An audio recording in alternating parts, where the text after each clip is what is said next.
4차 산업혁명 시대로 불려지는 새로운 시대를 맞고 있는데 그 특징이 이제 인간의 노동을 인공지능 로봇들이 대체하게 된다는 점 하나하고 적은 노동으로 많은 생산을 해낼 수 있는 시대가 됐다는 겁니다. 여기서 생기는 문제는 부의 집중, 엄청난 격차, 노동 의존도의 약화 이런 것들 때문에 결국은 소비의 부족, 그 다음에 가처분 소득의 부족으로 체제의 위기를 맞을 수도 있다라는 생각이 듭니다. 이 엄청난 부의 격차를 줄이고 또 인공지능이 이제 그야말로 활약하는 4차 산업혁명 시대에 아주 짧은 시간의 노동으로 많은 사람들이 같이 행복하게 살 수 있는 길이 무엇이겠느냐. 정말 특정 소수가 독점할 수밖에 없는 이런 이익들을 다수 구성원들이 나누어야 이 체제가 유지될 수가 있는데 그 방법으로는 역시 기본소득 외에는 생각할 수 있는 게 없다는 생각이 듭니다. 이 기본소득 제도라고 하는 것이 못 사는 사람들을 위해서 지원해 준다라고 하는 그런 복지의 개념보다는 지금 현재 시대에 부합하는 지속적 경제 성장을 가능하게 하는 경제 성장 정책이다 이렇게 저는 생각합니다.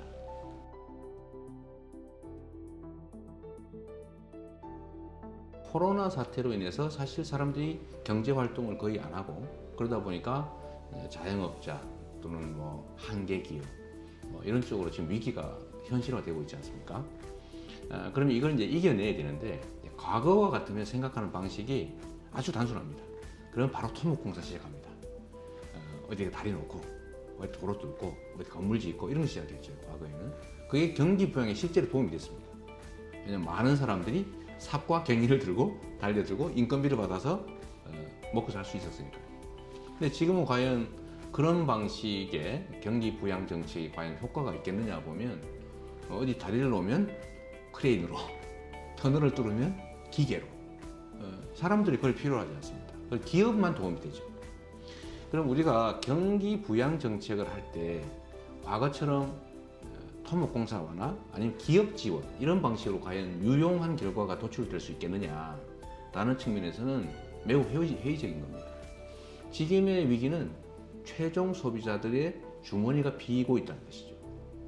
최종 기업인이라고 할 수 있는 자영업자, 한계 기업들이 위기를 겪고 있는 겁니다.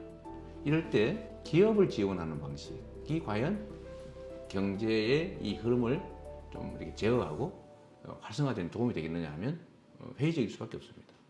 그래서 많은 사람들이 생각해낸 거죠. 재정으로 국민들한테 돈을 나눠주고 쓰게 하면 이게 바로 길이겠네 하게 된 거죠.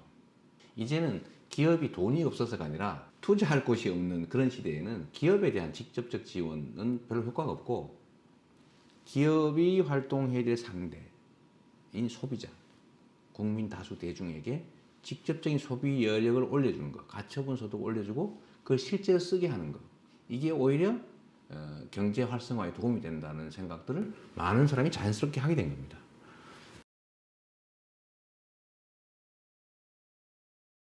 부담하는 사람 다르고 혜택 받는 사람이 다르면 부담하는 사람이 부담하고 싶겠습니까?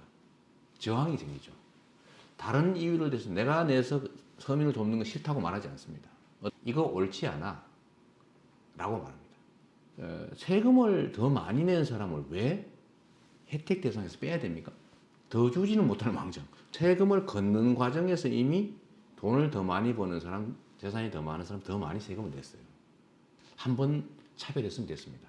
마련된 재원을 지출하는 과정에서 너 세금 많이 냈으니까 또는 재산이 많으니까 소득이 많으니까 제외하면 이중의 차별이 되지 않습니까? 너무 과하다는 거예요. 그래서 오히려 특정 계층을 골라서 지원하고 세금으로 지원하게 되면 역차별이 발생합니다. 돈을 많이 벌고 재산 많아서 세금 많이 내는 게 배제될 이유 또는 차별받을 이유는 아니거든요. 그래서 이럴 경우에는 적더라도 전원을 대상으로 지원을 해야 기본소득의 이념에도 맞고 세금을 내는 그 재원을 부담할 사람들의 저항도 줄일 수가 있습니다.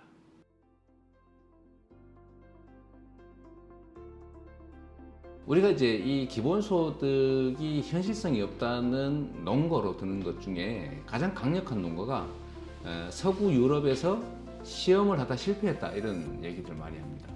서구 선진국들 그중에서 유럽 쪽에서 생기는 문제들은 이미 국민 소득에서 차지하는 복지비 지출, 정부 지출 부분이 상당히 높습니다.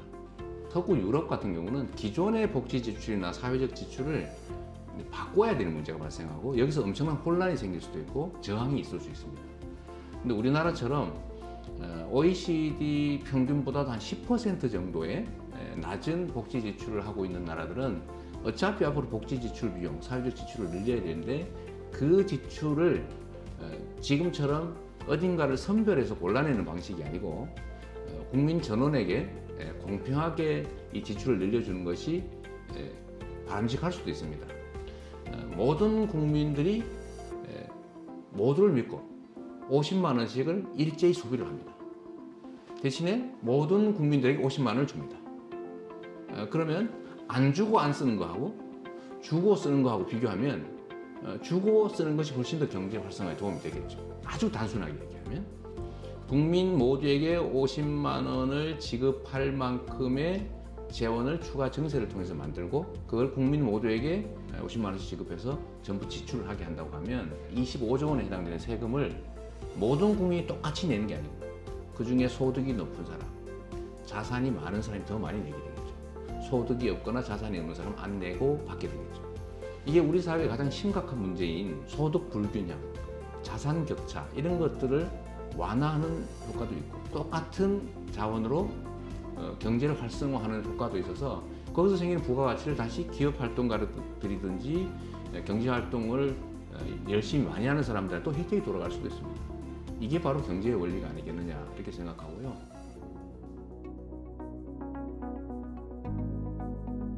저항 없이 증세하고 기본소득을 도입할 방법이 있습니다. 모든 국민에게 골고루 나눠주는데 사용될 세금을 별도로 만들죠. 기본소득형 국토보유세인데 우리나라는 부동산 투기나 부동산에 의한 불로소득이 국민소득의 4분의 1을 넘을 정도로 심각한 문제이니 또 서구 선진국에 비해서 국토보유세가 너무 낮으니 서구 선진국 수준의 절반이라도 3분의 1 수준이라도 세금을 제대로 부과하고 최소한 온 국민의 기본소득용으로만 쓰자라고 한다면 저는 국민들의 거의 대부분은 동의하실 거라고 봅니다. 또는 예를 들어 환경세 같은 걸 부과할 수도 있고 탄소 많이 발출하는 데서 좀 세금을 내면 그건 온 국민이 골고루 기본소득으로 나눠 갖고 소비할 수 있게 하자라고 한다면 저항이 없을 겁니다. 압도적 다수는 탄소를 많이 배출하지 않거든요.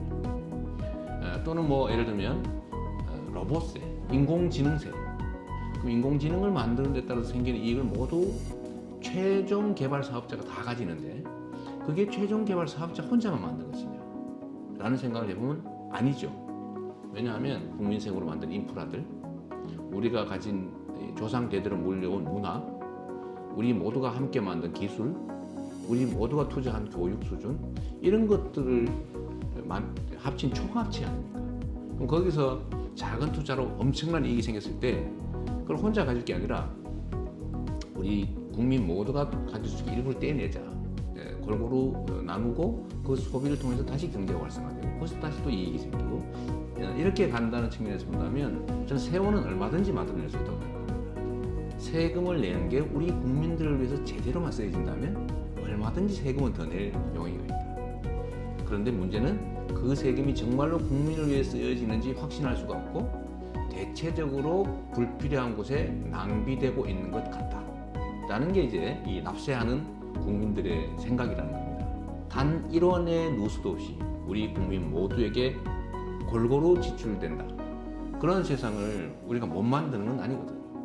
다만 지금까지 안 해봤을 뿐입니다. 지금까지 세금은 그냥 국가의 필요에 의해서 경비를 객출하는 거예요.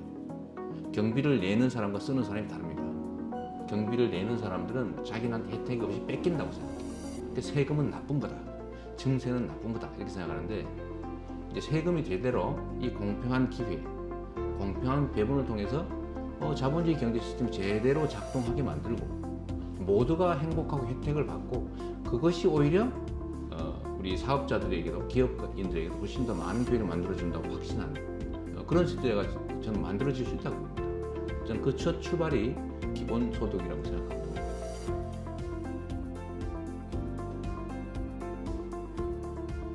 과거 이제 산업혁명 직후에 소위 복지 정책이 엄청난 논쟁 속에서도 결국은 자리를 잡았고 그게 자본주의 체제의 성장 발전에 크게 지금까지 기여해 왔던 것처럼 4차 산업혁명 시대에는 체제 유지를 위해서도 인간의 행복한 삶을 위해서도 기본소득이 피할 수 없는 정책이 될 거라고 확신하고 있습니다.